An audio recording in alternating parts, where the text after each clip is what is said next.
I parked my RV just off a dirt path in Coldwater Canyon, nestled under Montana's rugged cliffs. The air was so still it felt sacred.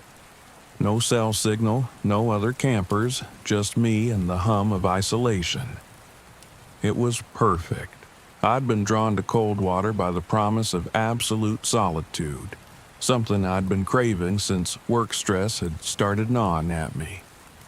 I'd heard whispers of eerie tales about this place too, stories of voices that called out to campers, echoing thoughts and conversations. The echoes, locals called them. I laughed them off, chalking it up to superstition. I was here for silence and nature, not ghost stories. I arrived in the late afternoon just as the canyon cast its shadow over the campsite. The only sounds were the crunch of gravel under my boots and the soft rustling of leaves. The quiet was profound, unlike anything I'd felt before, so much so that it felt unnatural. There were no birds, no insects, just me and the canyon. I dismissed the unease gnawing at me and finished setting up.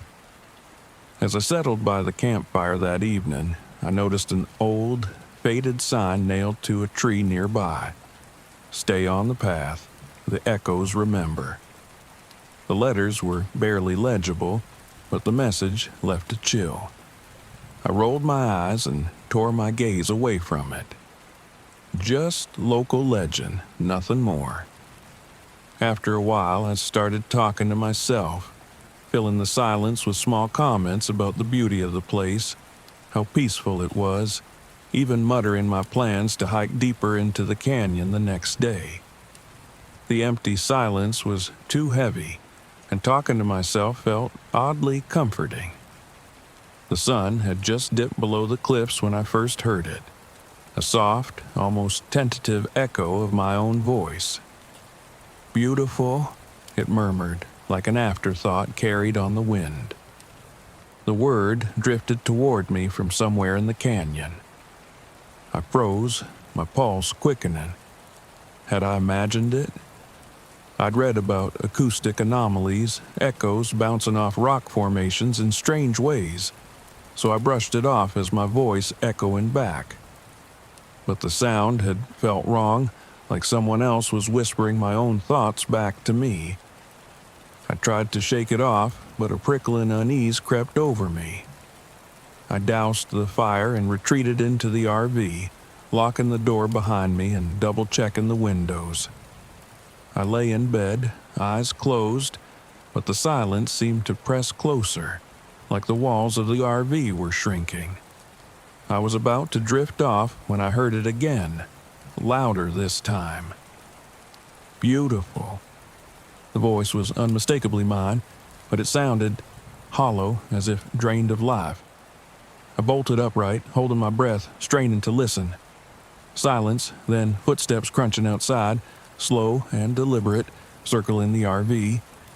My heart pounded as I lay perfectly still, willing myself to breathe quietly. The footsteps stopped just outside the door, followed by my own voice, a faint whisper. I can't believe I'm here.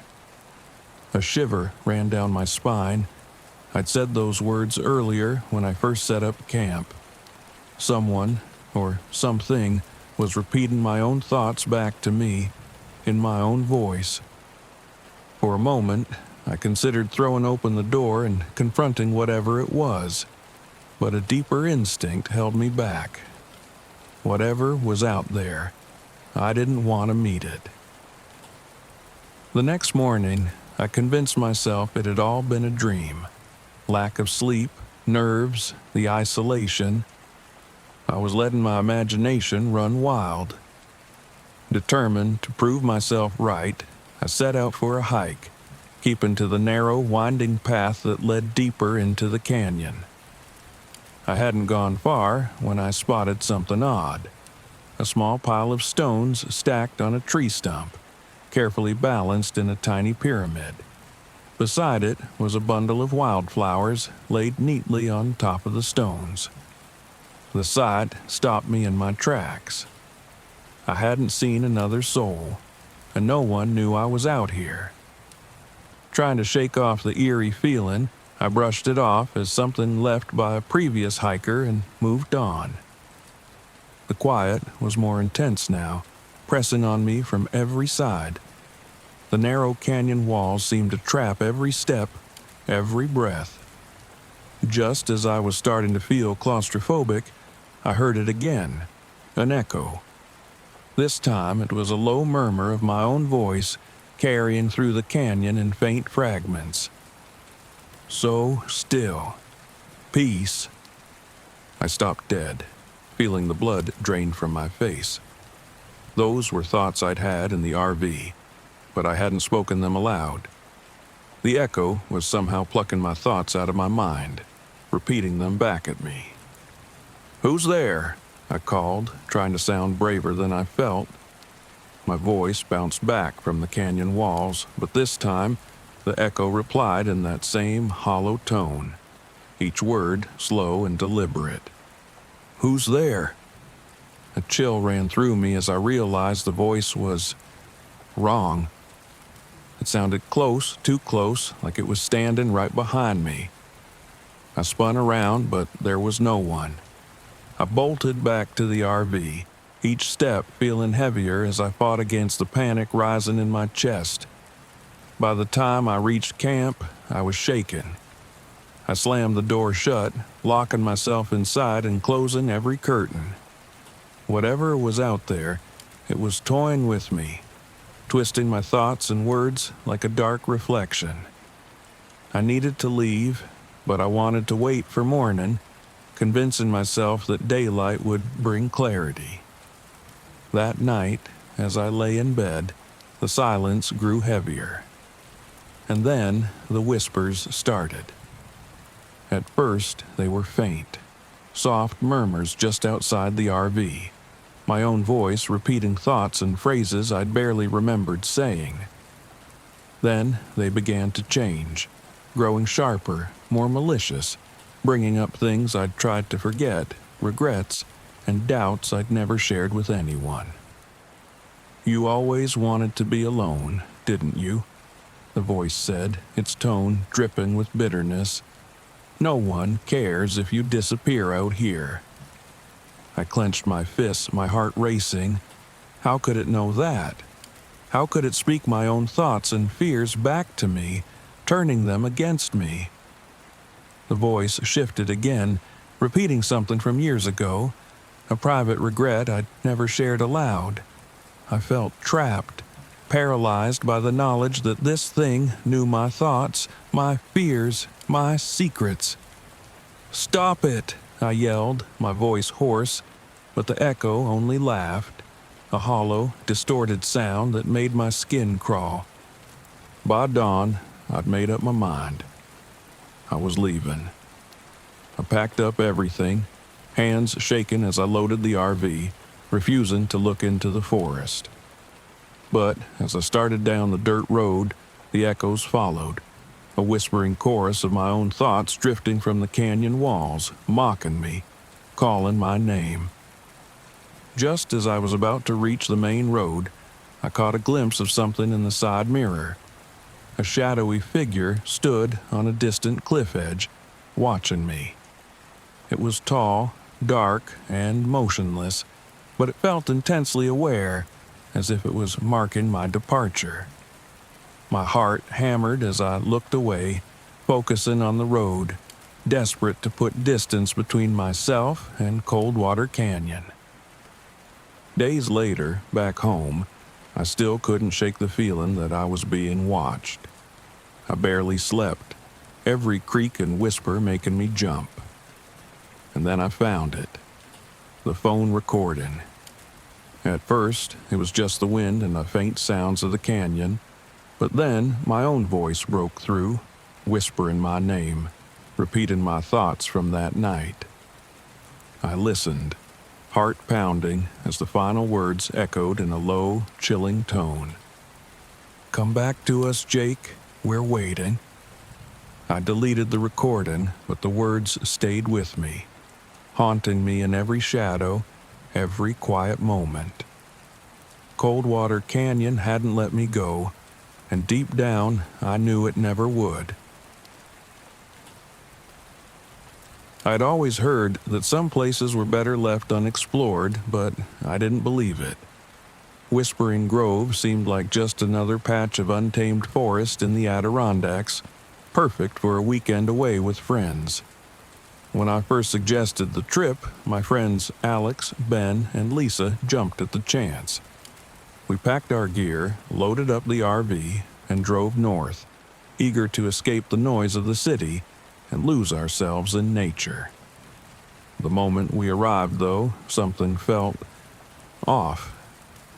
The campground was completely empty, and an eerie hush hung over the forest. It was late afternoon, but the trees were so dense that only slivers of light broke through, casting strange, twisted shadows on the ground. "Guess we've got the place to ourselves," Ben said, forcing a smile. I nodded, though I felt that prickling sensation you get when you're being watched. "Let's just set up and relax," I said, brushing it off. After a few minutes of unpacking, Lisa noticed something strange on one of the trees near our campsite.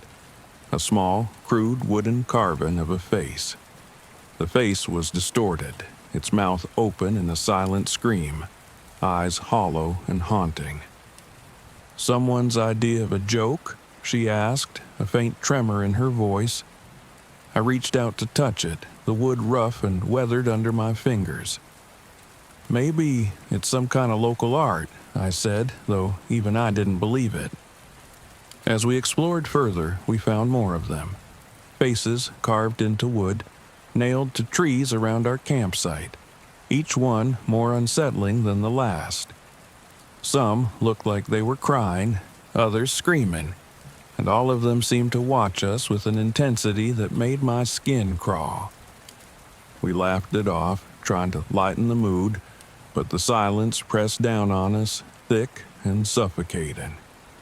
I kept telling myself it was all in my head, that the quiet was just nature's way of being, but I couldn't shake the feeling that something was wrong. That night, we gathered around the campfire, our laughter stilted as we tried to ignore the oppressive weight of the forest. Alex had found a tattered note pinned to another tree nearby. In faded, shaky handwriting, it read, "They are watching. Don't let them catch you looking back." "Who are they?" Ben joked, though his laugh sounded forced. "Probably some story to keep people from camping here," I said, trying to keep my voice steady. But as the night grew darker, we started to hear strange noises. It began as a faint tapping sound, like fingers drumming against the trunks of the trees. It moved slowly, circling our campsite, rhythmic and deliberate. "Do you hear that?" Lisa whispered, her eyes wide as she clutched her blanket tighter around her shoulders. "Probably just the wind," Alex said, though I could see his hand trembling slightly. The tapping continued, growing louder until it was all around us, echoing through the trees. I shone my flashlight into the darkness, catching only glimpses of shadowy figures slipping between the trees, always staying just beyond the reach of the light. Maybe it's time to head back to the RV, Ben said, his voice barely above a whisper. None of us argued. We gathered our things, trying to act casual, as if we weren't fleeing from something we couldn't see. But as we walked back to the RV, I kept glancing over my shoulder, certain that we were being followed. That's when I saw it. A flash of movement in the darkness, just a shadow, but unmistakably human-shaped. And then another. Figures, silent and still, standing among the trees, each one wearing a wooden mask carved into the same anguished faces we'd seen on the trees. "Don't look back," I muttered to the others, my heart pounding. "Just keep moving." Inside the RV, we locked the doors and drew the curtains, but the unease didn't fade. Outside, the tapping resumed, louder now, echoing through the metal walls of the RV. It sounded like someone, or something, was circling us, tapping methodically, patiently. Ben peered through the curtain, his face pale. There's more of them. They're standing out there, watching us. I pulled him away from the window, trying to keep calm. Let's just sit tight. Maybe they're just messing with us. Locals trying to scare us off. Why would they do that? Lisa asked, her voice trembling. I don't know, I admitted, though my words felt hollow. The tapping continued, moving closer until it was directly against the RV door. We all froze, holding our breath, waiting. And then, silence. No more tapping, no more movement. Just silence so deep it felt like a weight pressing down on us. Reluctantly, we all tried to sleep, though none of us managed much. Every time I closed my eyes, I saw those faces, twisted in terror, staring at me through hollow eyes. In the morning, I stepped outside, desperate for fresh air.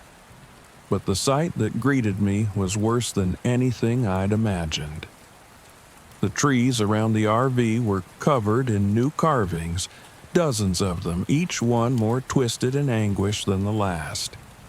But these faces were different. They looked like us.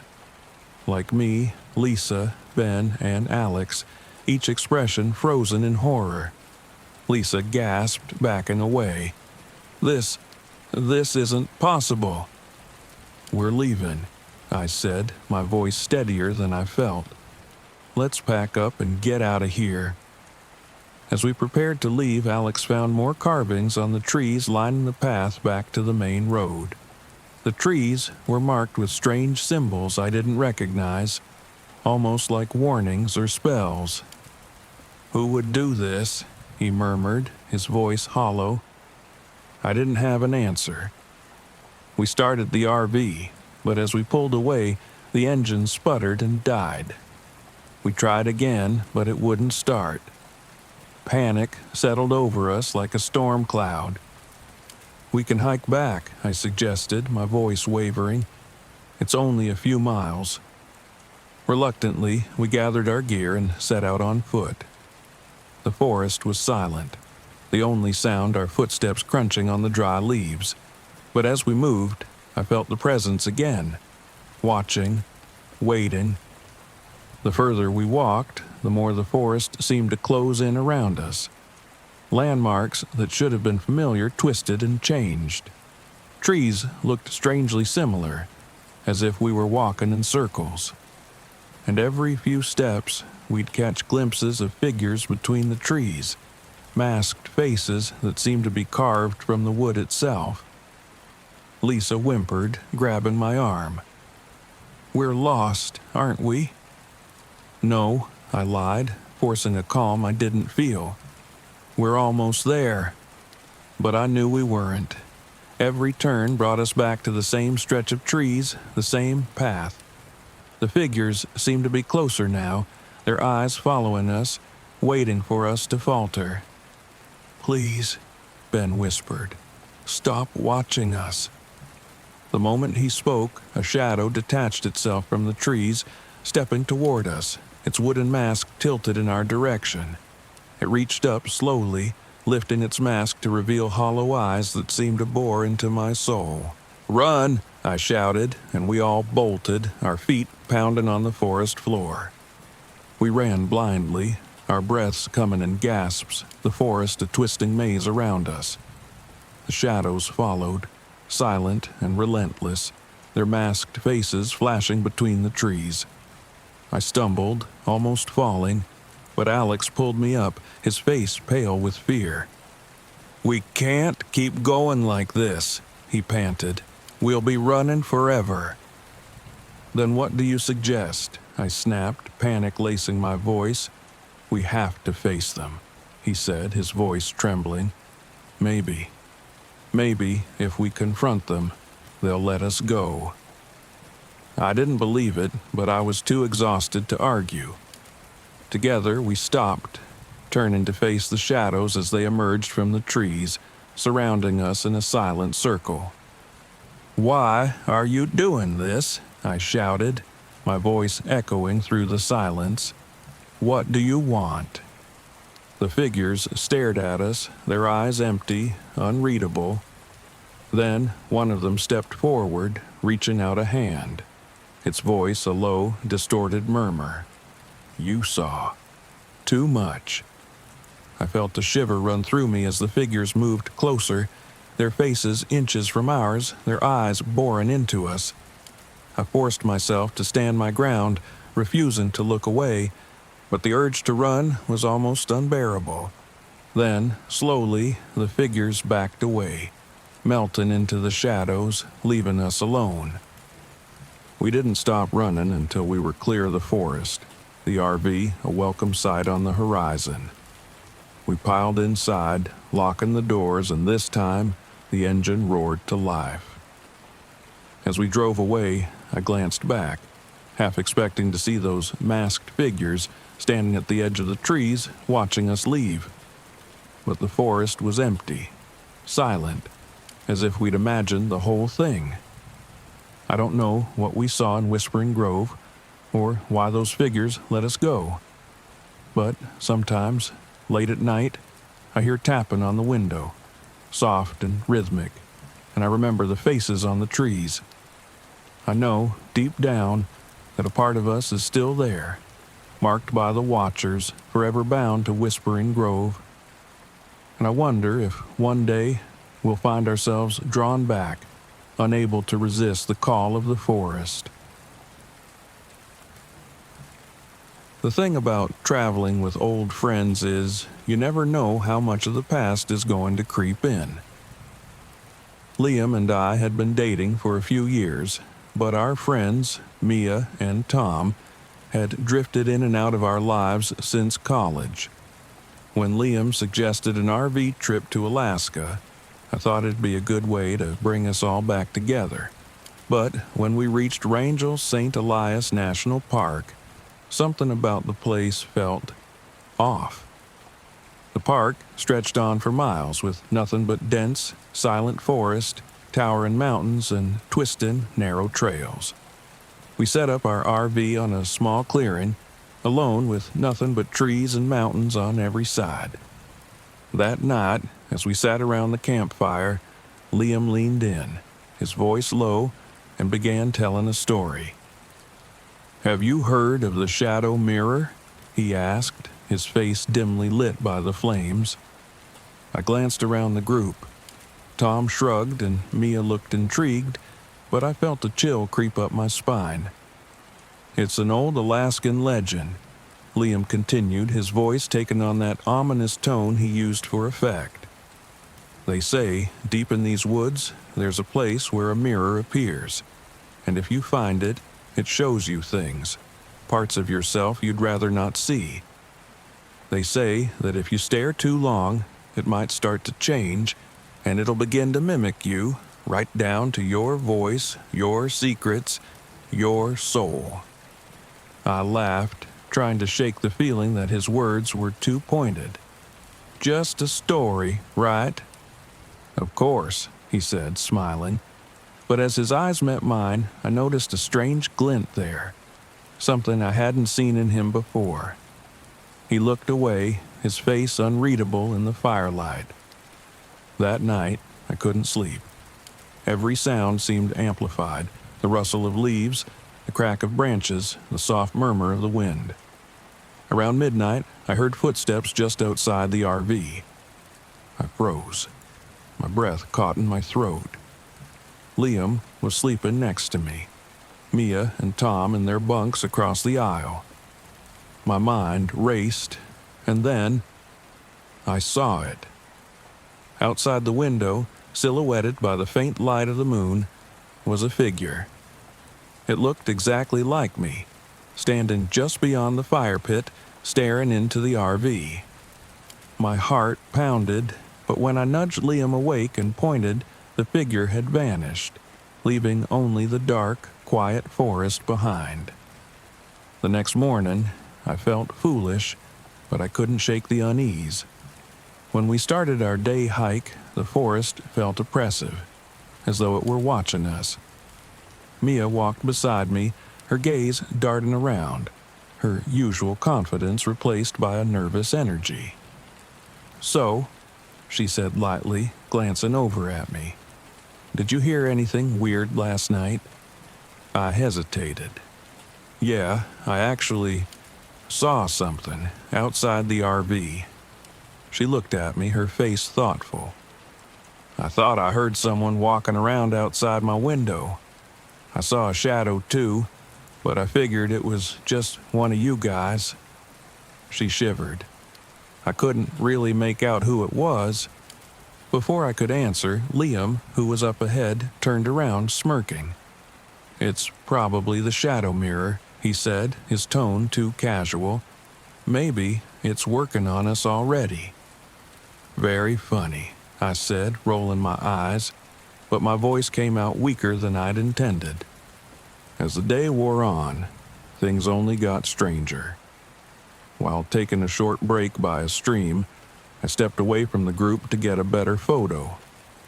I was crouched down, adjusting my camera, when I heard my own voice coming from the other side of the stream. "Come over here, Riley," it called, quiet and mocking. I froze, my heart in my throat. Across the water, half hidden by trees, I saw myself, or something that looked like me. It stood there, smiling with my face, tilting its head in a way that felt wrong. I backed away slowly, refusing to look directly at it. When I returned to the group, I could barely catch my breath. I think there's something out here with us," I whispered to Liam, my voice trembling. He raised an eyebrow, his expression unreadable. "It's just nerves. You're letting the story get to you." But it wasn't just me. As we moved deeper into the woods, Mia started seeing things too. She swore she saw Liam walking around the campsite the previous night, but when she called out to him, he didn't answer and vanished into the shadows. Tom laughed it off, but I could see the tension in his eyes. None of us wanted to admit it, but we were all beginning to question what was real. That evening, things came to a head. Liam and I were setting up the fire while Mia and Tom gathered firewood nearby. The sun was setting, casting long shadows across the trees, and the air grew colder, filled with the damp, earthy smell of the forest. "Liam," I said quietly, "I need you to take this seriously. I saw something today. It looked just like me, and it was calling me." He stared at me, his face tense. "Riley, you're just imagining things. This place is messing with you." But I could tell he didn't believe his own words. His eyes kept darting around, as though he were expecting something to jump out of the shadows. Then we heard Tom shout. We turned and saw him running toward us, his face pale. "I just saw Mia," he panted, "but she was different. She was just standing there, staring at me, and then she walked into the woods. When I followed her, she vanished." Liam looked around, his face ashen. "Then where's the real Mia?" We found her minutes later, returning with an armful of firewood. She looked at us, confused. "What's wrong with you guys?" "Tom just saw you," I said, my voice shaken, "and you walked away." Mia's eyes narrowed, her face darkening with anger. "Are you guys messing with me? Because it's not funny." She dropped the firewood and turned away, her shoulders tense. Liam put his hands up defensively. "We're not messing with you. We're all seeing things." The tension between us grew like a living thing. We were all on edge, watching each other, doubting each other, and the forest around us was silent, as if it too were waiting. That night, after we'd all gone to bed, I lay awake, staring at the ceiling, listening to every creak and shuffle in the RV. Around midnight, I heard someone get up. Footsteps padded toward the door, and I saw the silhouette of someone stepping outside. "Liam," I whispered, but he didn't respond. I got up, creeping toward the door, my heart hammering in my chest. When I opened it, I saw Liam standing by the fire, his back to me, staring into the trees. "Liam?" I called, louder this time. He didn't turn. I moved closer, my breath misting in the cold air. As I reached him, he finally turned to face me, his eyes blank and glassy, a twisted smile stretching across his face. And then he whispered in a voice that wasn't his own, "The mirror is waiting for you." I stumbled back, my skin crawling with fear. I turned and ran back toward the RV, nearly crashing into Mia and Tom, who'd heard the noise and come outside. They looked from me to Liam, their faces going pale. But when I looked back, Liam was gone. The three of us huddled together in the RV, too scared to sleep, too scared to move. Tom sat across from me, his face drawn and tired. "How do we know any of us are real?" he whispered. We looked at each other, distrust simmering. Every small gesture, every flicker of the eyes felt like a betrayal. Mia's gaze was wary, and I couldn't shake the feeling that Liam was still out there, watching us, waiting for one of us to follow him into the forest.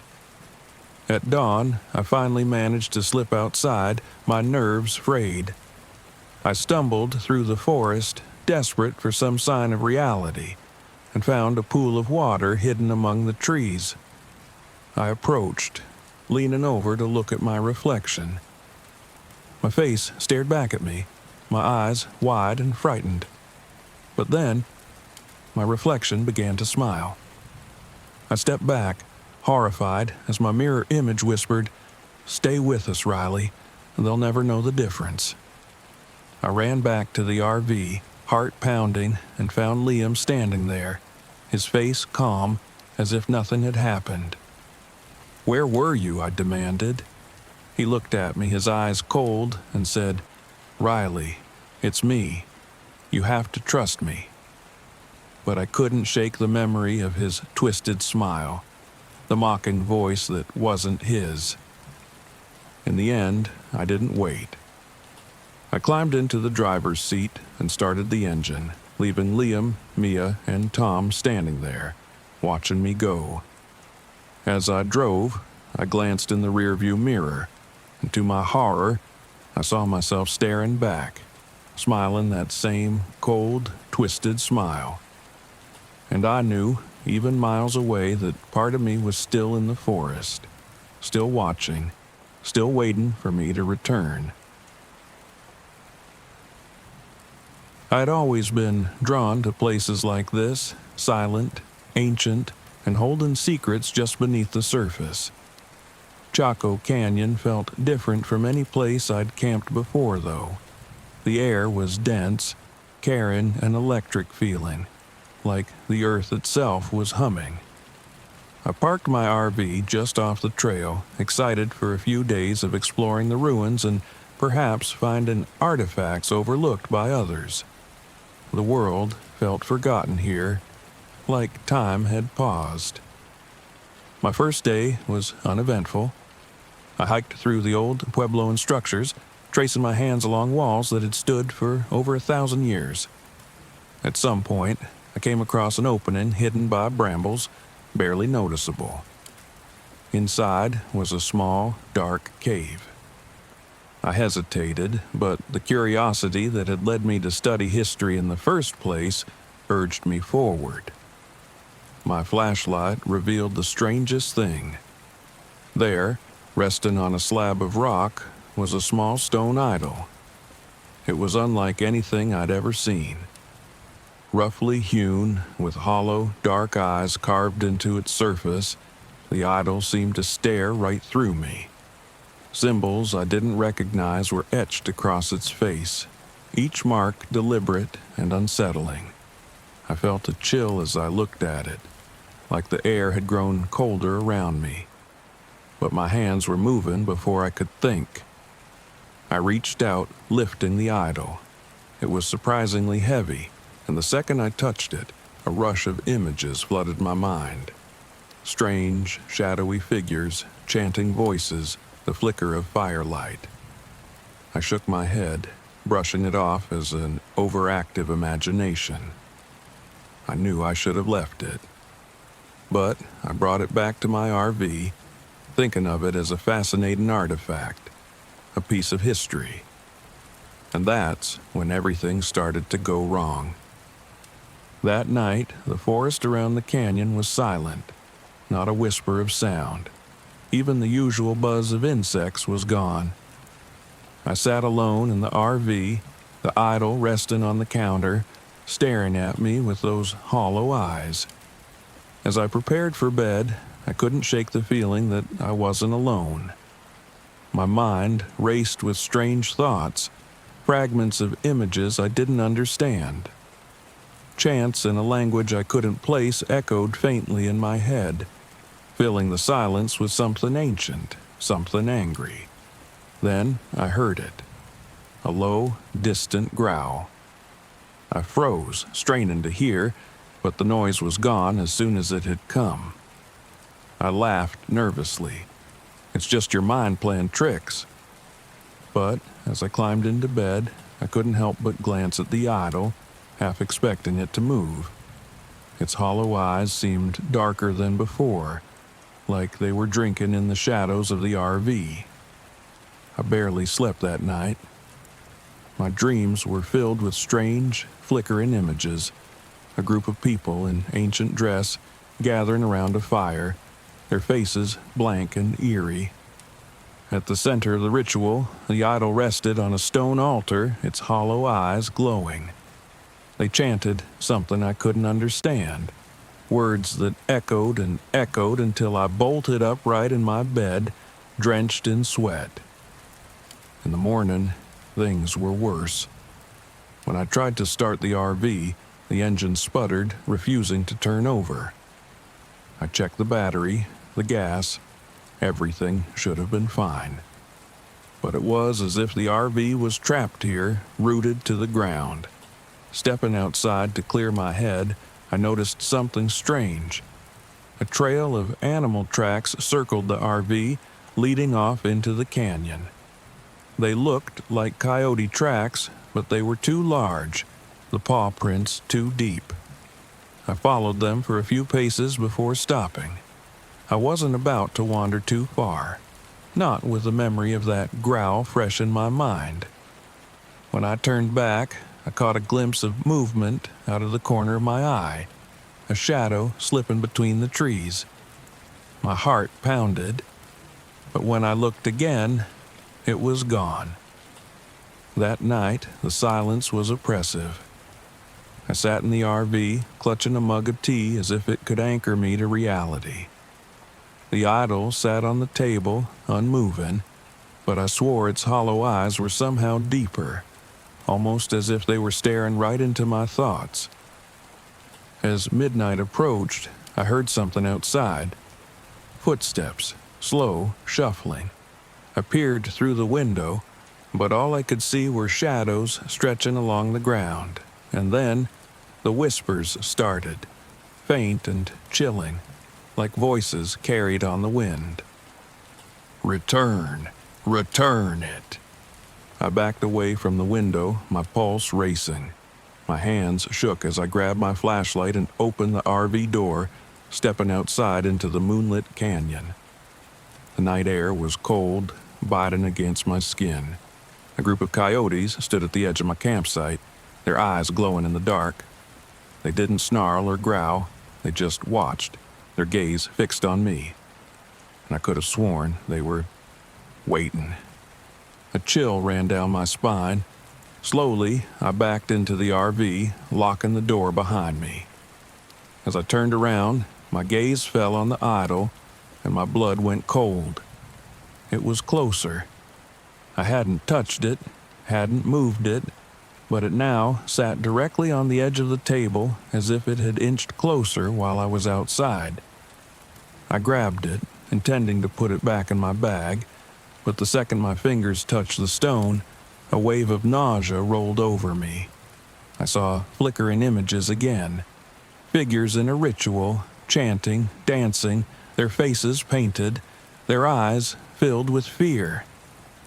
I knew then that I'd disturbed something ancient, something that wanted to stay buried.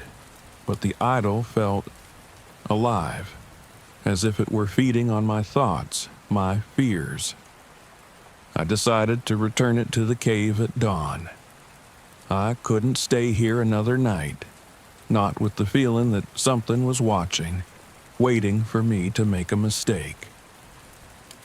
As the first light broke, I tucked the idol under my arm and set out for the cave, my heart pounding with each step.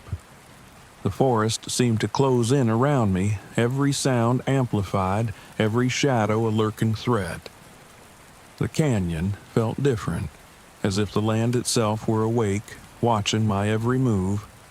When I reached the cave, I saw fresh symbols carved into the stone, the same ones from the cabin. And at the cave's entrance, something new, a faint smear of blood along the rock, fresh and dark. The idol grew heavier in my hands, almost as if it were resisting, but I pushed forward, stepping into the darkness of the cave. As I set the idol down on the stone altar, the air grew colder, and I felt a presence surround me. Shadows danced along the walls, taking the shape of the ancient figures from my dreams. They chanted, low and mournful, their voices filling the cave, echoing through the stone until I thought I would go mad. Return, return. I backed out of the cave, stumbling over my feet, my heart racing as the chanting grew louder. The figures moved closer, their faces twisted in silent screams, their hands reaching for me. I felt the shadows pressing in, filling the air with a suffocating weight. Then, as suddenly as it began, the voices stopped. The cave fell silent, the air still. I glanced back, and the idol sat where I had left it, its hollow eyes watching me, but somehow satisfied. I fled, barely able to breathe, stumbling back to the RV. I felt the weight lift as I left the cave behind, but a small part of me knew I wasn't entirely free. The RV started without a hitch, the engine roaring to life as if nothing had ever been wrong. I drove away from the canyon as fast as I could, the shadows of the ancient ruins fading in the rearview mirror. But as I pulled onto the main road, a movement caught my eye in the mirror. A figure stood at the edge of the trees, watching me leave. Its face was painted with the symbols I'd seen on the idol, and its hollow eyes followed me until I turned the corner, disappearing from view. I exhaled, my hands shaking on the steering wheel, trying to convince myself it was over. But in the silence, as I drove away from Chaco Canyon, I could still hear the faint echoes of chanting, a reminder that some things are better left undisturbed. And every so often, I find strange symbols on the windows of my RV, faint traces that disappear when I try to touch them, like shadows of the past, reminding me that the idol and its curse are never truly gone. I thought I'd seen everything in my line of work. From ghost towns to old cemeteries, I'd spent years chasing down local legends and debunking so-called curses. So when I heard about the Weeping Oak at Caddo Lake, I figured it was just another spooky tale. The tree supposedly wept sap like blood, and anyone who dared to camp too close to it ended up cursed or worse. I didn't believe in curses, but I loved a good story, and this one promised to be unforgettable. I arrived at Cato Lake late in the afternoon, the sky a murky gray, casting a dim, eerie light over the trees. The lake itself was vast, its waters dark and glassy, lined with towering cypress trees draped in Spanish moss. The place felt old, like it held secrets that had sunk into its depths a long time ago. I parked my RV at a secluded spot along the shore, close to the infamous Weeping Oak. I'd read enough warnings online to know locals avoided this spot, but that only made it more appealing. As I stepped outside, the silence was unsettling. The only sounds were the faint rustling of the leaves and the occasional distant splash. I set up camp quickly, feeling the weight of the quiet pressing in on me. Then I saw it. The Weeping Oak, standing tall and twisted about 50 yards from the water's edge. Its branches stretched out like skeletal arms, each one draped in thick moss. Dark sap oozed from the bark, dripping down like blood. I felt a strange prickle along my spine as I approached, but I brushed it off. It was just a tree after all, no matter how many spooky legends surrounded it. That night, the silence grew thicker, almost tangible, and an oppressive darkness settled over the lake. I set up my camera equipment, determined to capture whatever I could. Maybe I'd find a rational explanation for the strange sap, or at least enough eerie footage to make a compelling blog post. But as I walked back toward the RV to grab my flashlight, I noticed something odd. My compass, which I always kept strapped to my belt, was spinning wildly, the needle unable to settle on north. I took it off, tapped it, but it kept spinning as if confused. I frowned, feeling a strange tension creep up my neck. As I sat down at the campfire, I realized I was missing my notebook. I'd been recording my impressions and details about the lake all afternoon, but now it was gone.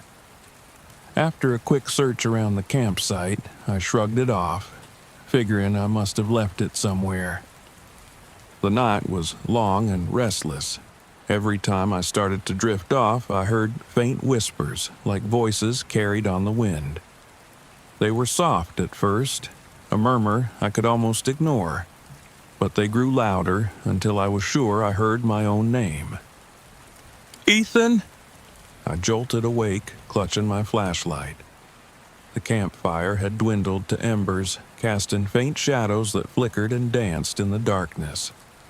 The whispers faded, leaving only silence, but the unease lingered.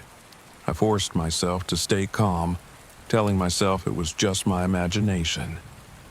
Cato Lake had a reputation, I reminded myself. The mind plays tricks when you expect it to, but a part of me couldn't shake the feeling that I was being watched. The next morning, I decided to explore the area around the Weeping Oak more thoroughly, hoping to find my notebook and maybe put some of my curiosity to rest. The tree was larger up close, and its twisted branches reaching high into the canopy, as if stretching toward the sky. The dark sap still oozed from the bark, pooling in the dirt at its base. And there, half buried in the mud, was my notebook. I bent down to pick it up, feeling a strange sense of relief. But as I flipped through the pages, my blood ran cold. Scrawled across several pages in my handwriting were strange messages. "I see you. Don't look too closely. It's watching." I hadn't written those words. They were messy, jagged, like they'd been scratched in a hurry. My hand trembled as I closed the notebook, feeling a chill settle deep in my bones. I tried to laugh it off, telling myself someone must be playing a prank. Maybe one of the locals had seen me arrive and decided to mess with the city guy foolish enough to camp by the Weeping Oak. But the unease only grew, nagging at the edge of my mind. That night, the whispers returned, louder this time, filling the air with an urgent, pleading tone. I sat by the campfire, clutching my flashlight, refusing to give in to fear. But the voices grew insistent, almost angry. Then I saw it, a small object glinting at the base of the weeping oak, barely visible in the dim light. I moved closer, feeling a pull I couldn't explain. My flashlight beam revealed a silver locket lying in the dirt, its chain broken. It looked old, tarnished, but there was something eerily familiar about it. As I bent down to pick it up, a chill swept over me. I'd lost a locket just like this years ago, back when I was a teenager. I'd been camping in another forest with my family, and I'd lost it in the creek. I'd never told anyone about it, but somehow here it was, nestled in the dirt at the base of this cursed tree. I stumbled back, heart pounding, feeling like I was falling through some surreal nightmare. The whispers grew louder, and I could swear they were speaking to me directly now, accusing, desperate. "Why did you come here?" they murmured, echoing around me in a ghostly chorus. "You should not be here." I backed away, shaking my head. This couldn't be real. It was impossible. I stumbled back to the RV, locking the door behind me, but the feeling of being watched didn't fade. It only grew, filling the air with a heavy, suffocating presence. I barely slept that night. Every time I closed my eyes, I felt like I was being drawn back to the weeping oak, like something was pulling at my mind, urging me to return. I lay awake, staring at the ceiling, trying to ignore the faint sound of voices just outside. At some point, exhaustion claimed me, and I slipped into a restless sleep. I dreamed of the tree, its branches twisting and reaching, its roots spreading out like skeletal hands, pulling me toward it. The voices surrounded me, calling my name, urging me to come closer, closer. I woke with a start, drenched in sweat. The first light of dawn was breaking, casting an eerie glow over the campsite. I stumbled outside, desperate for air, only to find my belongings scattered around the campsite, as if someone had gone through them. My flashlight was lying in the dirt, and my camera equipment had been tossed aside, its battery drained. I grabbed my things, heart racing, and decided it was time to leave. Whatever curiosity had brought me here was gone, replaced by an overwhelming urge to escape. But when I turned the key in the ignition, the RV sputtered and died. I tried again and again, but it wouldn't start. Panic began to set in, my mind racing as I tried to figure out what to do. I decided to hike out, hoping to find help or at least put some distance between myself and the weeping oak. But no matter which path I took, I ended up back at the campsite. The twisted branches of the tree looming over me, its roots seeming to reach further toward me each time. As the sun began to set, I realized I was trapped. The whispers had returned, growing louder, more frantic, filling the air with a sense of desperation. I knew they wanted something, but I didn't know what. And then, with a sickening clarity, I understood. The weeping oak demanded respect. It wanted an offering, something to appease the spirits that guarded it. With shaking hands, I reached for the silver locket, the one that shouldn't have been there. I walked to the base of the tree, feeling the whispers swirl around me, urging me forward. "I'm sorry," I whispered, placing the locket in the dirt, hoping it would be enough. The whispers fell silent. The air grew still, heavy, as if the forest was holding its breath. For a moment, nothing happened, and I dared to hope that I'd been forgiven. But as I turned to leave, I saw them. Shadowy figures emerging from the mist, their eyes hollow, their faces twisted with sorrow. They reached out toward me, their hands skeletal, as if they were trying to pull me into the earth itself. "Stay with us," they whispered, their voices blending into a haunting, mournful chorus. I stumbled back, heart pounding, and turned to run. The figures followed, their ghostly forms drifting through the trees, their whispers filling the air, urging me to return, to join them.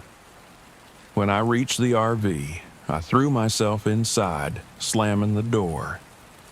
My hands shook as I turned the key one last time, and to my relief, the engine roared to life. As I drove away, I caught one last glimpse of the weeping oak, its branches twisted and reaching, its roots spreading out like skeletal fingers. The shadowy figures watched me from the trees, their hollow eyes following me, their whispers fading into the distance.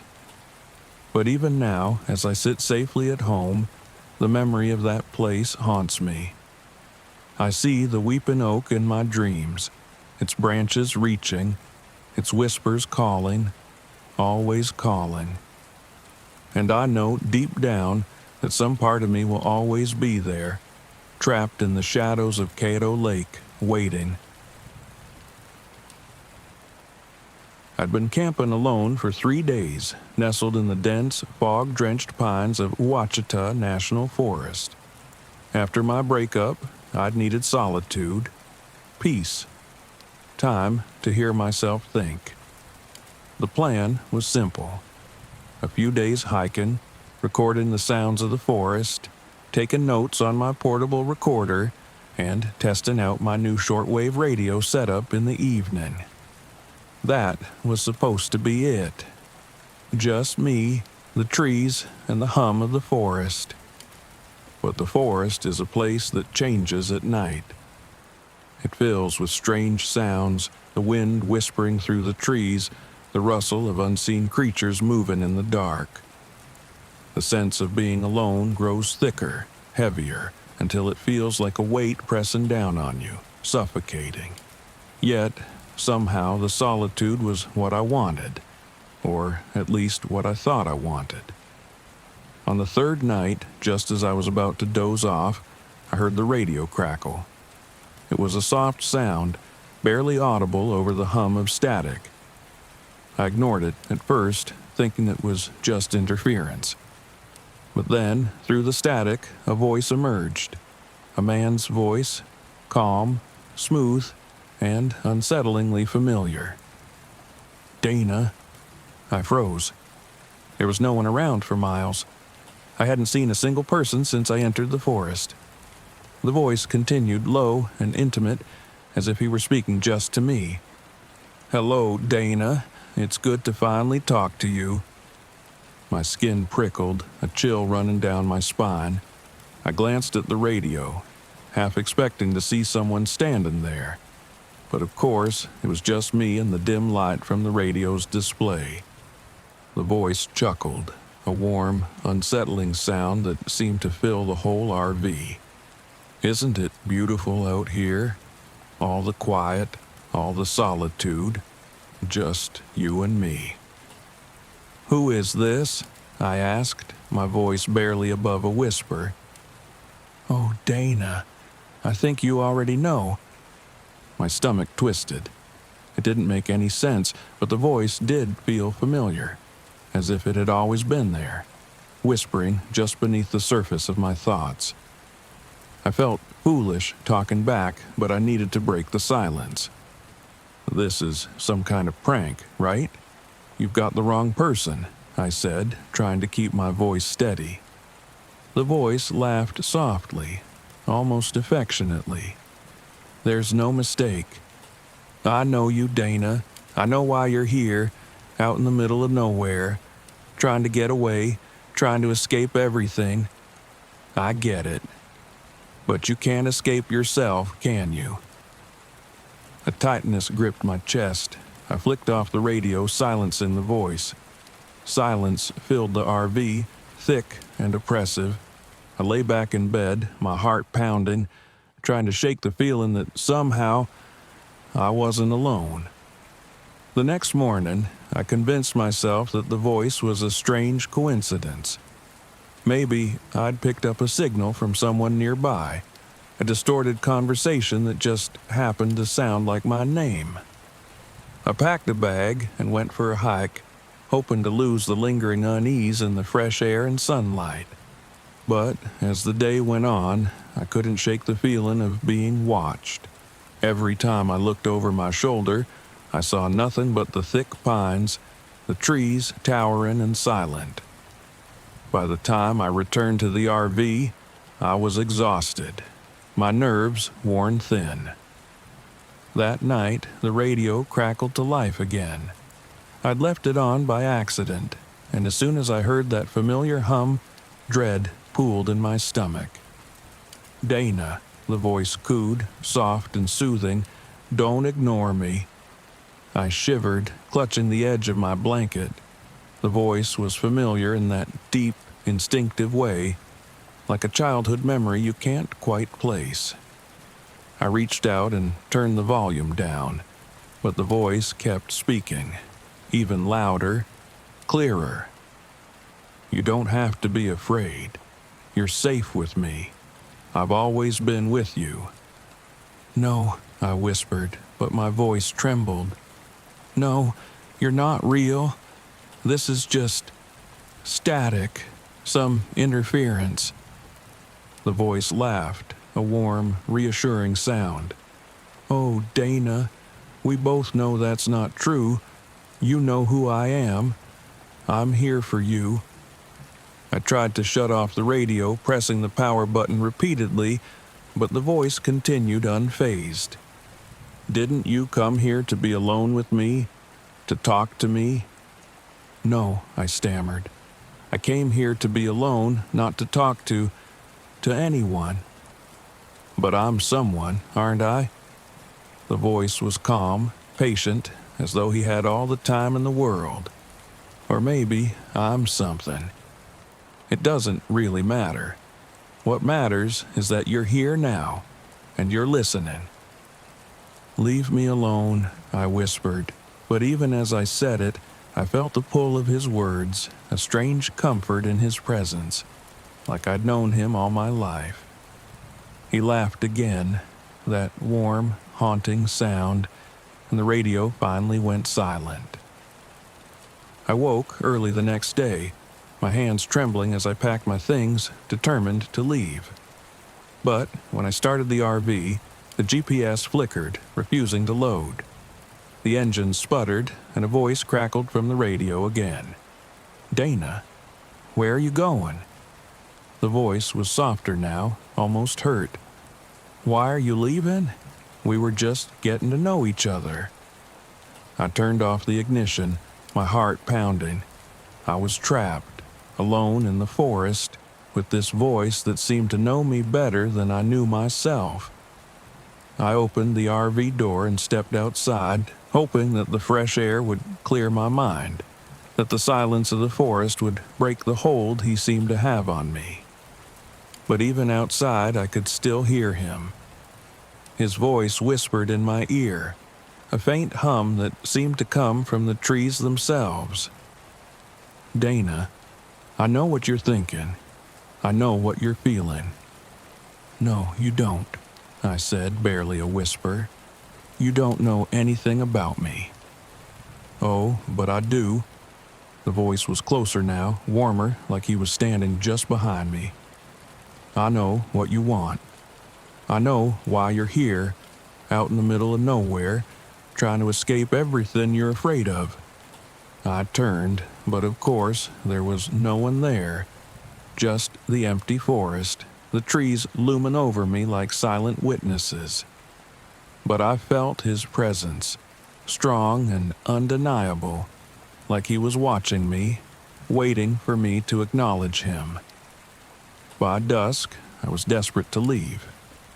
I climbed back into the RV and drove down the narrow, winding road, hoping to find my way out. but every turn seemed to lead me back to the same spot, the same twisted trees and misty shadows. And then the voice returned, louder than ever, filling the RV with a strange rhythmic cadence like he was chanting, calling me back. "Stay with me, Dana," he whispered, his voice soft and hypnotic. "You know you don't want to leave. You know you belong here, with me." I reached for the radio, pulling at the wires, desperate to silence him. The static grew louder, a cacophony of hissing and whispering, until it felt like it was inside my skull, echoing through my mind. "Please, stop," I whispered, clutching my head. "Just leave me alone." The radio crackled, and his voice softened, almost tender. "Oh, Dana, I can't leave you. I'm a part of you. I've always been here, waiting, and now you're finally listening." In a final act of desperation, I grabbed a small axe from my supplies and smashed the radio, shattering the plastic and metal, silencing the voice at last. The silence that followed was thick and heavy, filling the RV like a physical presence. For a moment, I thought I'd escaped, that I'd finally freed myself from his hold. But as I drove away, the radio sputtered back to life, a faint, broken whisper filling the air. "You'll come back, Dana," he murmured, his voice fading into static. "You'll come back. You can't resist me." I pressed down on the accelerator, my heart pounding, my mind racing. But even as I sped down the dark, empty road, I knew he was right. The whispering never stopped. Even now, in the quiet of my own home, when everything is dark and still, I can still hear his voice, faint and persistent, waiting for me to return to the forest, to the radio, to him. And a part of me wonders if I ever truly left. Cape Disappointment, an ironic name I'd thought as Lucas and I pulled into the campsite. It was perfect for a moody weekend getaway. Fog hung heavy in the air, shrouding the twisted trees and rocky coastline, lending the place a mysterious, almost ethereal quality. I could tell Lucas was already doubting my idea of camping in such a secluded place, but I was excited to explore the misty shores and photograph the eerie landscape. Stories of lost ships and ghosts wandering the coast had drawn me here, even though Lucas brushed off all my talk of hauntings as tourist bait. "Why'd you pick this spot again?" he asked, eyeing the fog-draped cliffs warily. "For the atmosphere," I said with a grin, lifting my camera. "Just look around. It's beautiful. And maybe, if we're lucky, we'll see something unusual." "Right," Lucas muttered, shaking his head.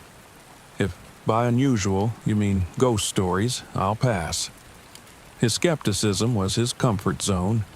I knew better than to try and convince him otherwise.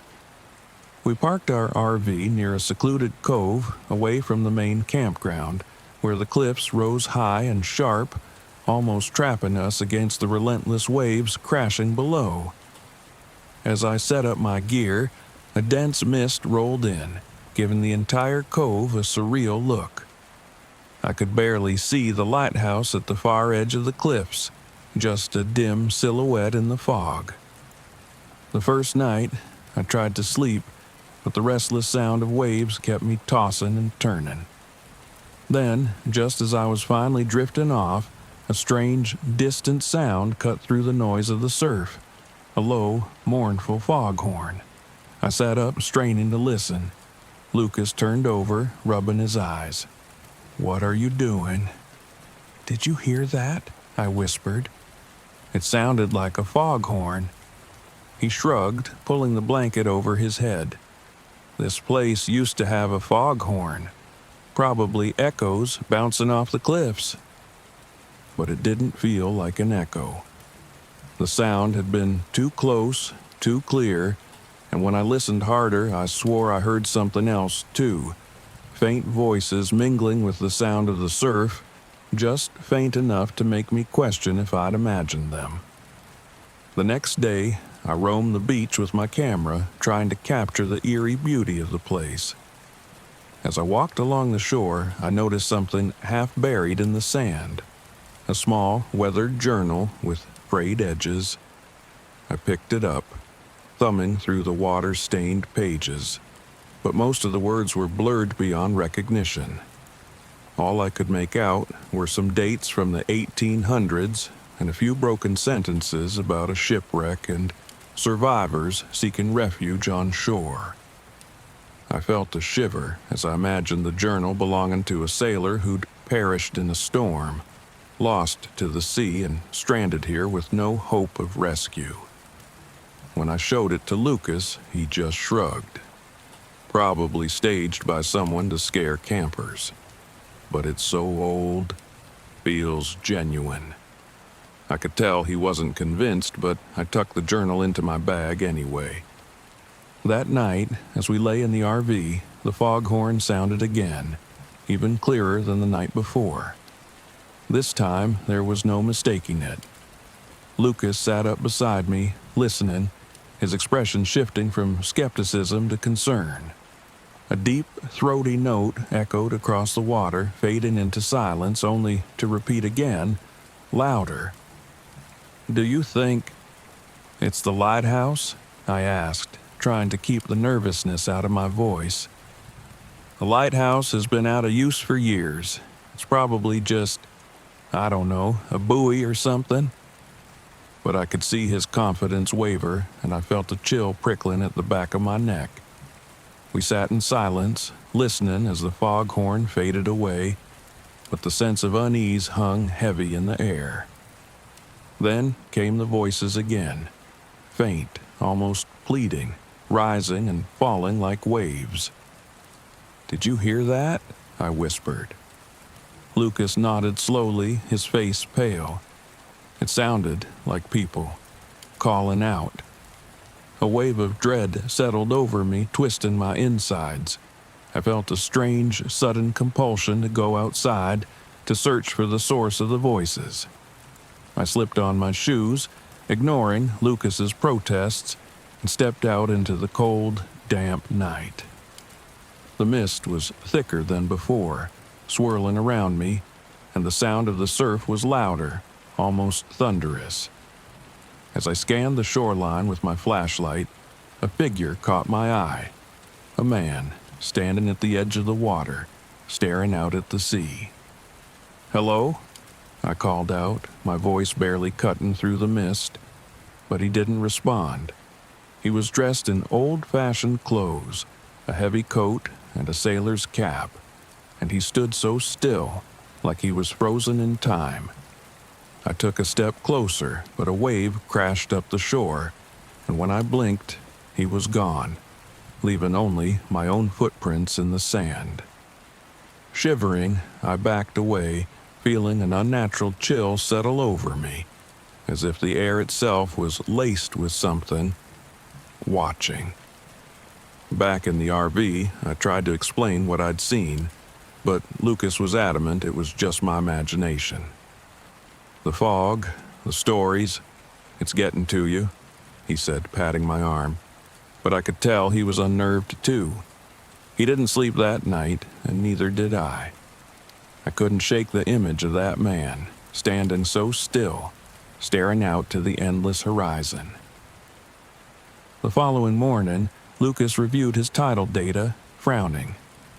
"This doesn't make sense," he muttered, running his fingers through his hair. "The tide's coming in faster and higher than it should. These patterns are off. Maybe the spirits of the shipwrecked sailors are trying to warn us," I teased, though my voice lacked its usual confidence. But as we stood at the water's edge, I saw something that silenced my joke. Further down the beach, a group of men in worn, dark clothes were dragging what looked like a wrecked lifeboat across the sand. I tugged at Lucas's sleeve, pointing, but as soon as he turned, the figures vanished into the fog, leaving only faint imprints in the sand. He stared at the empty shoreline, eyes wide. "Emily, did you?" "Yes," I whispered, the fear in my voice undeniable. "I think they're trying to tell us something."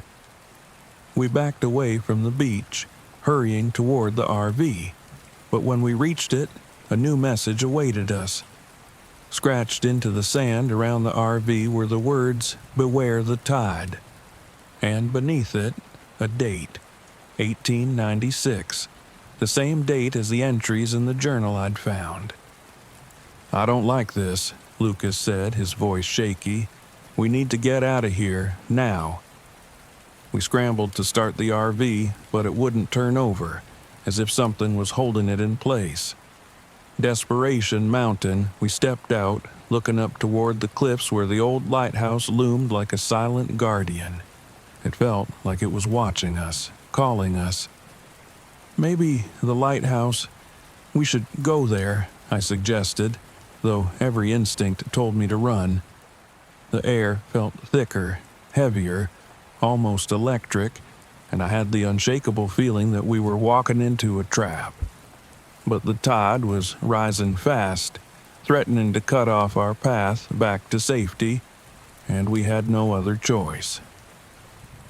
As we climbed the cliffs toward the lighthouse, the fog grew denser, and the ghostly echoes of the foghorn returned, accompanied by faint cries and whispers, as if countless voices were trapped in the mist, warning us, pleading with us to understand. When we reached the lighthouse, we pushed open the door, stepping into the cold, dark interior. An ancient, dust-covered logbook sat on a table near the entrance. I flipped through its pages, my fingers trembling as I read the final entry. It told of a ship called the Gulliver, wrecked in these very waters, its crew lost to the rising tide. The last words were scrawled in a desperate hand. "Beware the cursed tide. It claims all who trespass." I felt Lucas's hand tighten around mine, his face pale in the dim light. "Emily, we need to leave an offering," he whispered, his voice barely audible. "Something to appease them. They don't want us here." I remembered the pendant I always wore, a silver charm passed down from my grandmother. It was precious to me, but the thought of defying these spirits terrified me more. I slipped it off and placed it at the base of the lighthouse, my hands shaking as I whispered, "Please, let us go." A sudden calm washed over the air, the foghorn's wail fading into silence. The chill lifted, replaced by a warmth that felt almost like gratitude. We turned, making our way back down to the RV, and when we tried the engine this time, it started smoothly. As we drove away, I glanced back at the cove, watching as the mist slowly parted, revealing the beach, empty and still. But just as we rounded the bend, I saw them. The ghostly figures of the sailors, standing at the water's edge, watching us leave, their faces calm, almost peaceful. Back home, I developed the photos, and chills ran through me as I saw images I didn't remember taking. Shadowy faces in the mist, a blurry silhouette of the shipwrecked crew, and the man on the shore, his hollow eyes filled with a quiet warning. I keep the old journal on my desk, a reminder of the souls lost to the tide, of the spirits who still wander Cape Disappointment, forever waiting for a rescue that will never come. And sometimes, late at night, I hear the distant sound of a foghorn in my dreams, calling me back to the forgotten cove. The wind was a constant out here in Big Bend, sweeping across the barren landscape like it owned the place. When I parked the RV along a dirt pullout, the only thing between us and the horizon was miles of scrub and cacti stretching out toward the Rio Grande. The sun was dipping low, casting a golden glow over everything. The desert was beautiful, wild, and unsettlingly quiet, except for the wind. I was alone, and that's exactly how I wanted it. After months of feeling buried under work and stress, I needed this solitude. The desert was supposed to be my escape, my place to reset. But as I sat by the RV, the wind howling around me, I couldn't shake the feeling that something was watching. The desert was empty, but it felt aware. I shook off the thought and grabbed my notebook, jotting down details of the strange beauty around me. Shadows stretched long, blending with the low brush, and the air smelled of sage and dust. Yet even as I wrote, I felt the prickling sensation of eyes on me. Not the paranoid sense that comes from being alone, but something else. An ancient, patient presence waiting just beyond sight. That's when I heard it. A faint whisper, almost drowned out by the wind. "Ella." I froze, heart pounding. It wasn't just the wind. I was sure I'd heard my name. I scanned the landscape, seeing nothing but the low hills and scattered rocks. There was no one out here, no other campers for miles. Shaking my head, I forced myself to laugh. "Great, Ella. First night alone, and you're already hearing things." But as I turned to go back inside the RV, I heard it again. This time, there was no mistaking it. "Ella, come closer." It was a whisper carried by the wind, threading through the empty desert. Every instinct told me to ignore it, to go back inside and lock the doors. But I was a scientist, a rational person. I didn't believe in ghosts or strange desert voices. Steeling myself, I called out, "Is someone there?" No answer, only silence, thick and unsettling. Then, as the wind picked up, I heard it again, more urgent. "Come, closer." The words seemed to drip from somewhere to my left, where a low ridge rose up, casting deep shadows across the sand. Part of me knew I should ignore it, but curiosity got the best of me. Maybe it was just another camper messing with me, or maybe it was the desert playing tricks on my mind. I grabbed my flashlight, tucked my pocket knife into my waistband, and started toward the ridge. The wind grew stronger as I walked, filling the air with an eerie, whispering hum. My boots crunched on gravel and sand, and every few steps I thought I saw movement out of the corner of my eye. Shadows darted between the rocks, disappearing as soon as I turned my head. My pulse quickened.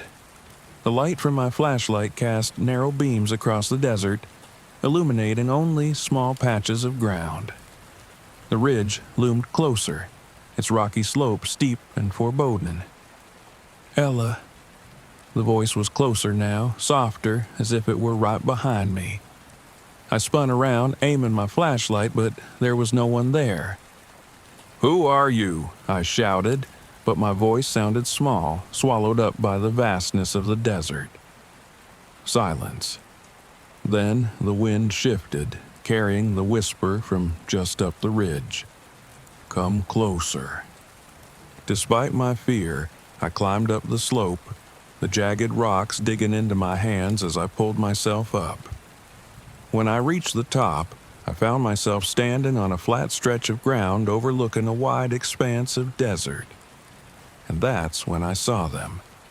Figures, shadowy, indistinct, were moving among the rocks below, weaving between the cacti, blending seamlessly with the night.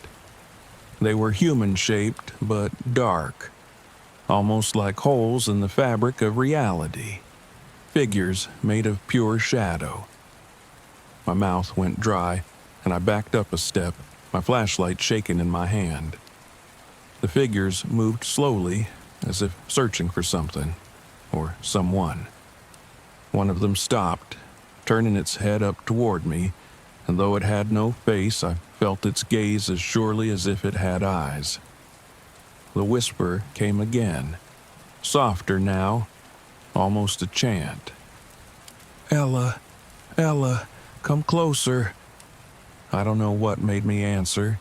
Maybe it was the isolation, the hours spent alone in this desolate place. Or maybe it was the pull of the desert, the strange, haunting beauty that had always drawn me here. But I called out, my voice barely a whisper, "What do you want?" The shadows paused, and the whisper in the wind grew louder, 1,000 voices layered together, echoing around me. "Join us, lost ones, follow the wind." The figures moved again, drifting toward the far side of the ridge, disappearing into the darkness. The wind picked up, tugging at my clothes, almost as if it were trying to pull me in that direction. I was frozen, my mind racing, caught between fear and curiosity. I knew I should turn back, but something in me, a pull I couldn't explain, urged me forward. I took a step, then another, following the figures as they slipped through the desert, their forms barely visible against the dark rocks. I don't know how long I walked. The wind grew stronger, more insistent, guiding me deeper into the wilderness. Every now and then, I'd catch a glimpse of one of the shadowy figures, just out of reach, slipping between boulders or peeking around the trunks of twisted Joshua trees. "Ella," the voice whispered, "come, join us." The words were familiar now, almost comforting, and I found myself answering, my voice soft and dazed. "Where are you?" Silence, then the wind whispered back, "Close, so close." I walked on, the desert stretching endlessly before me. Time lost meaning, and soon, even the moon seemed dimmer, swallowed by the deepening darkness. My legs ached, but I couldn't stop. The shadows were everywhere now, drifting in and out of sight, guiding me deeper. Finally, I reached a clearing. At its center was a massive, weathered stone covered in ancient symbols that seemed to pulse with a faint, eerie glow. The wind circled around me, howling, pulling me closer to the stone. The shadows surrounded me, their forms shifting, and the whisper grew louder, filling my head. "Lost ones, you are one of us. Come closer." I stepped toward the stone, almost in a trance, reaching out to touch the strange symbols etched into its surface. The moment my fingers brushed the stone, a wave of cold washed over me, and the whisper turned to laughter. Low, mocking, and cruel. And then I realized, too late, that I was no longer alone. The figures closed in, their forms solidifying, taking shape. They were people. Men, women, children, all with empty, hollow eyes that glowed faintly in the darkness. Their faces were twisted, frozen in expressions of terror and despair, and all of them were staring at me. "No," I whispered, backing away, but the shadows moved with me, surrounding me. The laughter grew louder, echoing through my mind, filling my ears. I pressed my hands to my head, trying to block it out, but the sound only grew, a chorus of voices that seemed to come from everywhere and nowhere. "You followed us. You came to us. You are one of us." "No!" I screamed, stumbling back, but there was nowhere to go. The shadows pressed in, their faces close, their hollow eyes boring into me. And then, just as suddenly, the wind stopped. The silence was deafening, thick and oppressive. I looked around, my heart pounding, but the shadows were gone. I was alone, standing in the clearing, the ancient stone cold and silent before me. I turned and ran, stumbling down the ridge, my mind racing, my only thought to get back to the RV. The desert seemed to shift around me, the landscape twisting and unfamiliar, but I didn't stop, didn't look back. When I finally reached the RV, I collapsed inside, slamming the door shut, locking it behind me. My hands were shaking, my skin cold and clammy, and the laughter still echoed faintly in my ears like a lingering nightmare. I drove away as soon as I could, the desert fading into the distance behind me. But even now, as I sit here, miles away, I can still hear it. The faint whisper, carried by the wind, calling me back. Ella, Ella, come closer.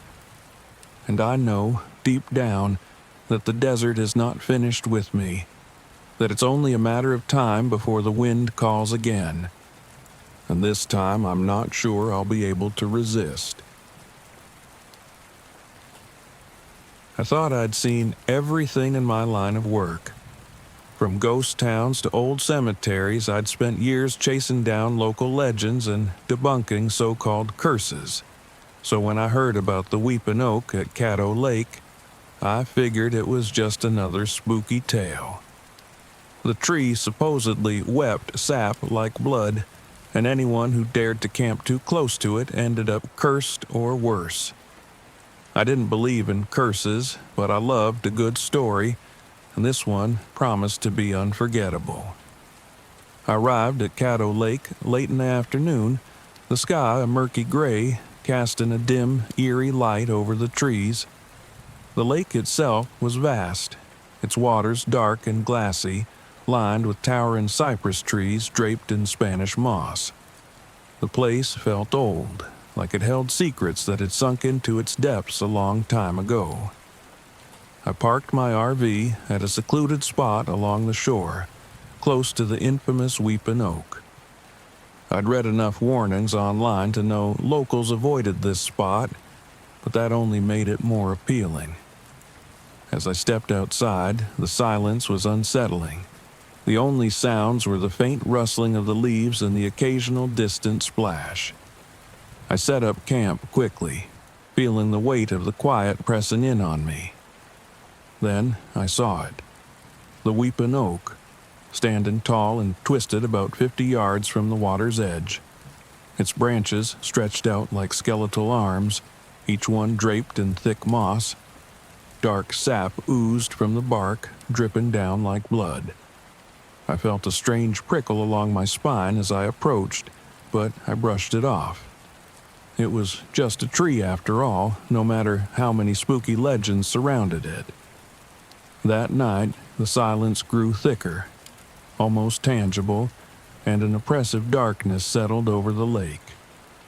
I set up my camera equipment, determined to capture whatever I could. Maybe I'd find a rational explanation for the strange sap, or at least enough eerie footage to make a compelling blog post. But as I walked back toward the RV to grab my flashlight, I noticed something odd. My compass, which I always kept strapped to my belt, was spinning wildly, the needle unable to settle on north. I took it off, tapped it, but it kept spinning as if confused. I frowned, feeling a strange tension creep up my neck. As I sat down at the campfire, I realized I was missing my notebook.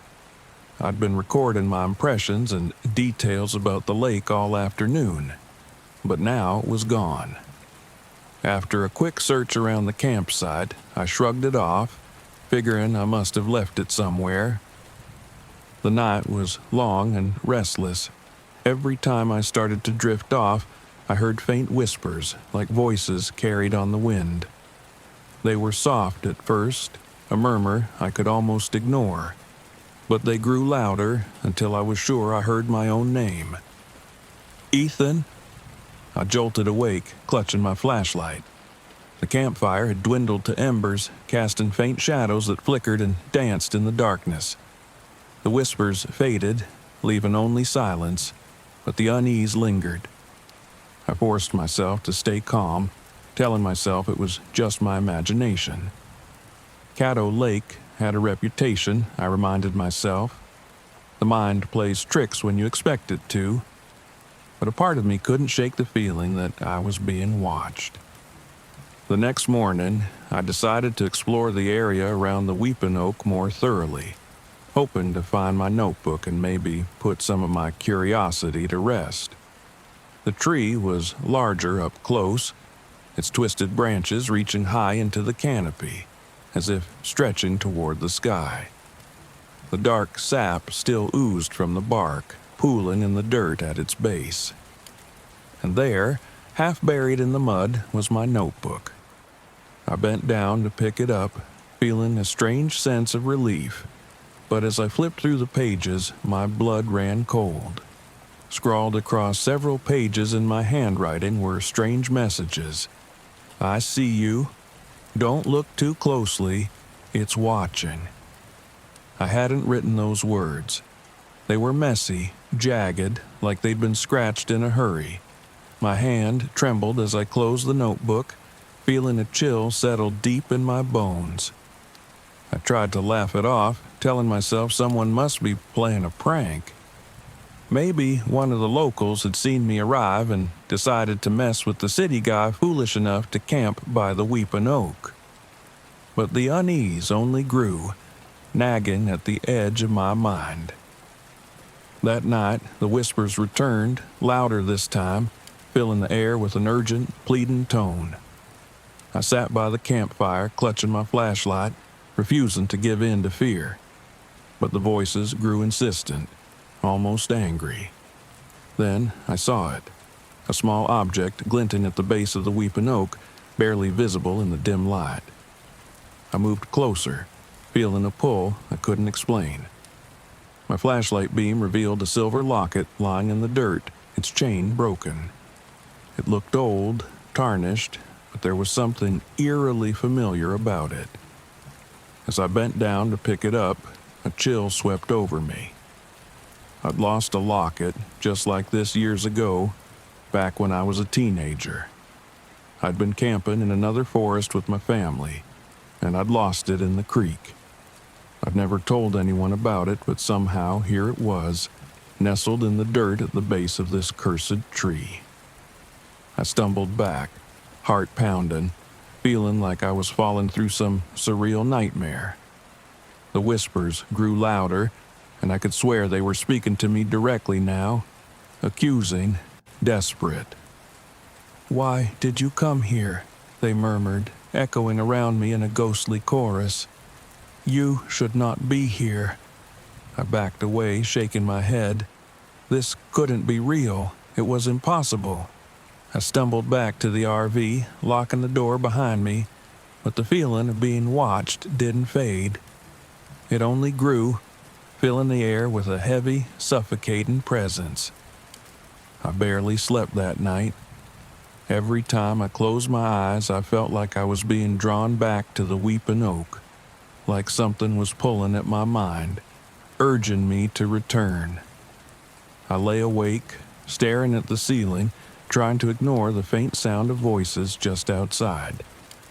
At some point, exhaustion claimed me, and I slipped into a restless sleep. I dreamed of the tree, its branches twisting and reaching, its roots spreading out like skeletal hands pulling me toward it.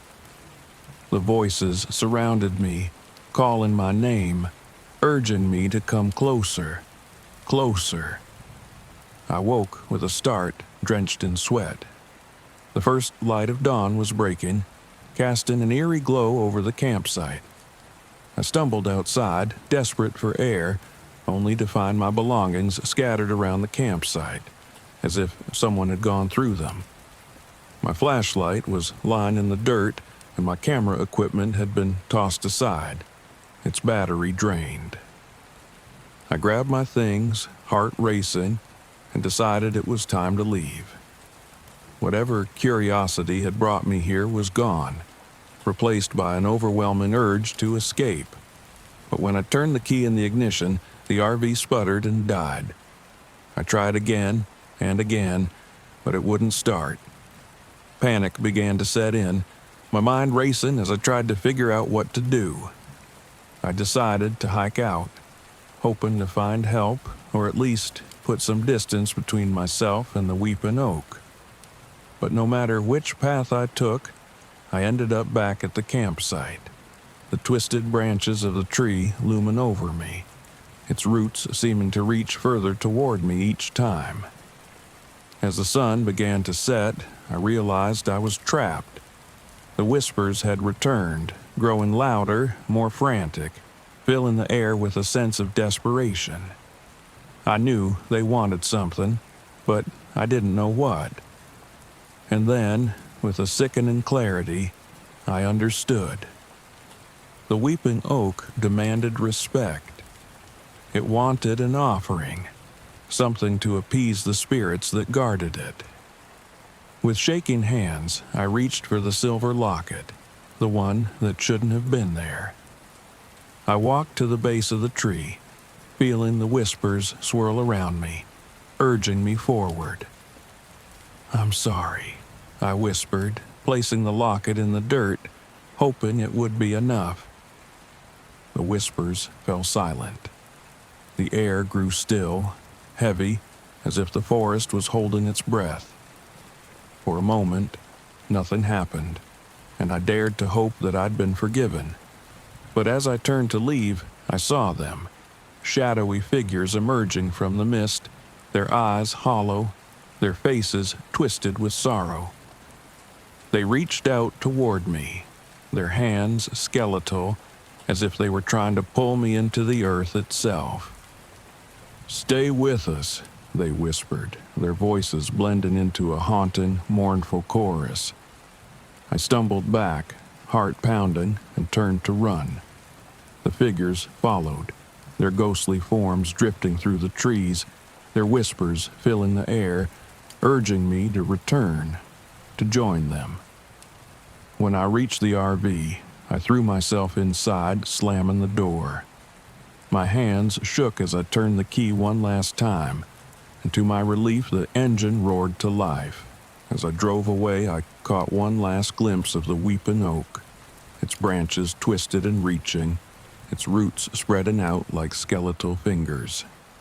The shadowy figures watched me from the trees, their hollow eyes following me, their whispers fading into the distance. But even now, as I sit safely at home, the memory of that place haunts me. I see the weeping oak in my dreams, its branches reaching, its whispers calling, always calling. And I know deep down that some part of me will always be there, trapped in the shadows of Caddo Lake, waiting. I parked my RV just past a clearing near Silent Lake, the final rays of evening sun flickering through the thick trees. Silent Lake was everything I'd hoped for. Remote, mysterious, and bathed in the heavy quiet only a place untouched by civilization could hold. The lake itself glimmered under a purple sky, calm and smooth, the surrounding forest so dense it felt like it had swallowed all sound. I'd been drawn here by stories of the ghost lights, glowing orbs that floated over the lake at night and drifted into the forest, luring people away. Locals claimed the lights were souls trapped in the woods, forever wandering. It was the stuff of legends, sure, but the lights were well documented. I didn't believe in ghosts, but I was fascinated by natural phenomena. Maybe it was gas from the lake bed, or a strange form of bioluminescence. Whatever it was, I intended to photograph it. The quiet settled over me as I set up camp, but as peaceful as it seemed, I couldn't shake the sense that the forest was watching me. I'd just finished arranging my gear when I heard footsteps crunching nearby. A wiry man in a worn cap and heavy flannel shirt emerged from the woods, looking at me with a mixture of concern and curiosity. "Out here alone?" he asked, his voice gravelly, his eyes narrowed in a way that made my skin prickle. I nodded, trying to seem friendly. "Just hoping to see the ghost lights." The man's expression darkened. It'd be best if you didn't go looking for them. They're not lights you want to see up close." He glanced at my camera gear and sighed, reaching into his pocket and pulling out a small charm. A simple leather cord with a stone carved into a strange shape. "Take this," he said, pressing it into my hand. "It won't stop the lights, but it'll help. And if you see them, look away. They'll try to pull you in." Before I could ask him to explain, he tipped his cap and disappeared into the trees, leaving me alone with the charm and a growing sense of dread. The sun set quickly, sinking behind the trees, and soon the entire campsite was cloaked in darkness. I sat by the RV, camera at the ready, my breath visible in the cold night air. The lake reflected the starlit sky, motionless and silent, as if it too was holding its breath. Then, just as the moon rose, I saw them.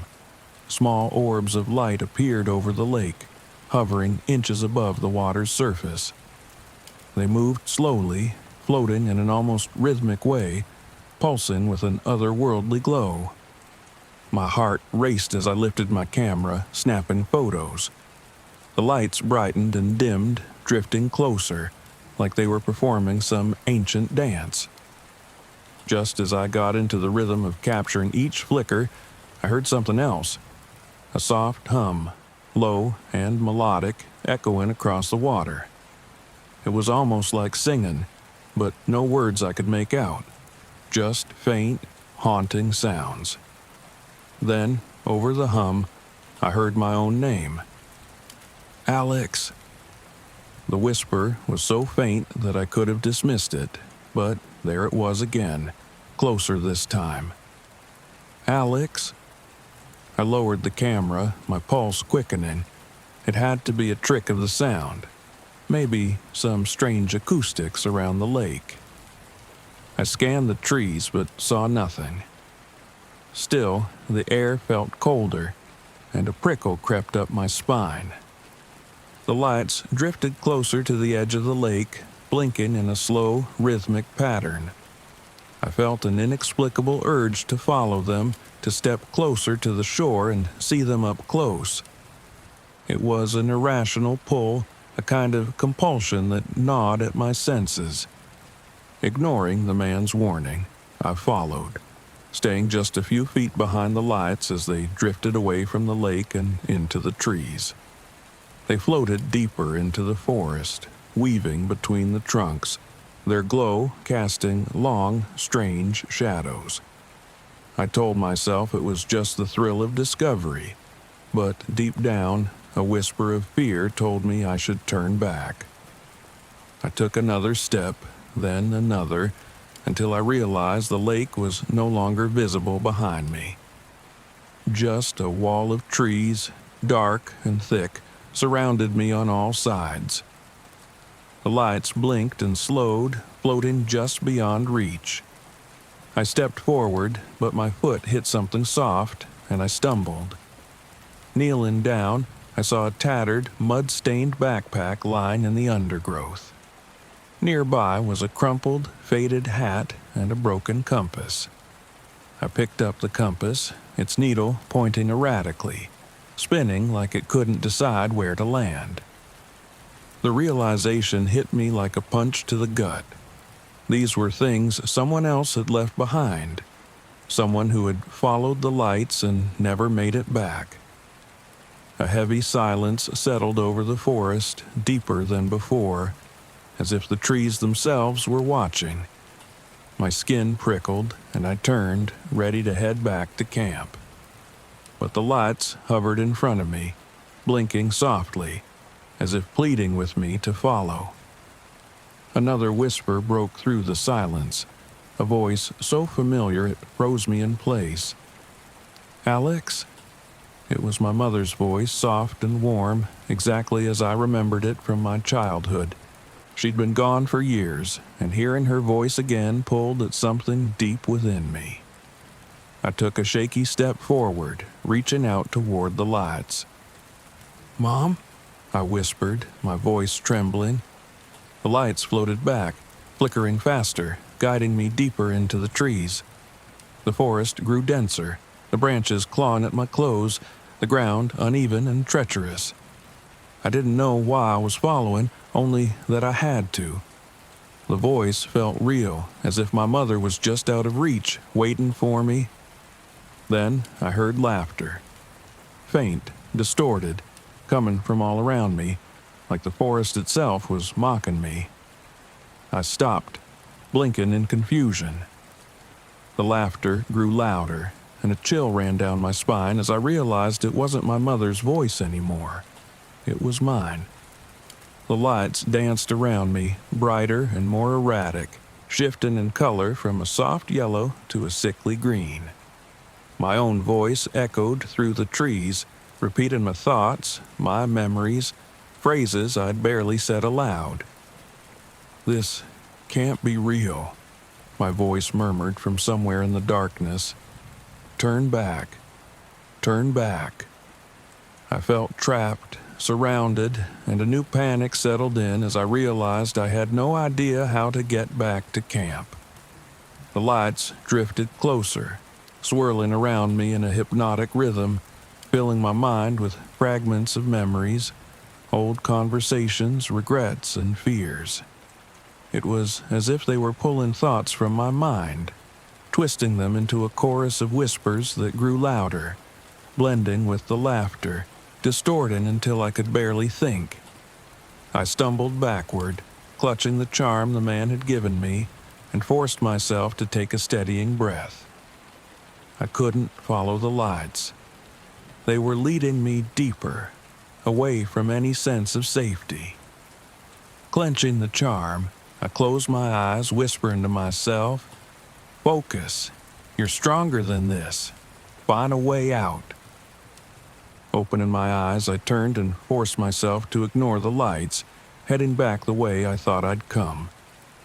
The lights grew frantic, their whispers turning desperate, calling my name over and over, begging me to come back. But I kept walking, pushing through the undergrowth, ignoring the pull of their voices. The forest twisted around me, every path looking identical, each tree a dark silhouette against a darker sky. I was losing my sense of direction, and panic clawed at my chest. Every turn seemed to lead me in a loop, bringing me back to where I'd started. The lights continued to flash around me, moving faster, creating shifting shadows that danced just at the edges of my vision. Then, just as I thought I'd lost all sense of direction, I felt the charm in my hand pulse with warmth. I looked down, and the charm glowed faintly, casting a soft light on the ground, illuminating a faint path ahead. My heart pounded with renewed hope, and I followed the glow, letting it guide me. The lights didn't like this. They darted around me, frantic, angry, their whispers turning harsh, desperate. "Alex," my own voice hissed, louder than ever. "Come back. Come back." I ignored it, following the charm's light, refusing to look at the lights. The whispers grew louder, filling the air with distorted memories, regrets, things I'd thought I'd forgotten. They clawed at my mind, but I pressed forward, keeping my focus on the charm's warm light. Finally, the trees began to thin, and the shimmering surface of Silent Lake came into view. Relief washed over me as I stumbled back into the clearing, panting, my heart pounding. The lights hovered at the edge of the tree line, watching me, their glow fading as they retreated back into the forest. For a brief moment, I thought I saw faces within the lights, twisted, hollow-eyed reflections, each one watching me with a longing, desperate gaze. Then, one by one, they vanished, leaving the forest silent once more. I didn't waste a second. I started the RV and drove away from Silent Lake, refusing to look back. Even as the trees fell away behind me, I could still feel the weight of the lights, their whispers lingering in my mind. Back home, I tried to convince myself it was over, that the lights couldn't follow me. But each night, as I lay in bed, I felt the prickle of unseen eyes watching, and faint, distorted whispers drifted through the quiet of my room. Alex, we're waiting. No matter where I go, I know the lights of Silent Lake will haunt me, waiting, watching, calling me back. And deep down, I'm terrified that one day I'll answer.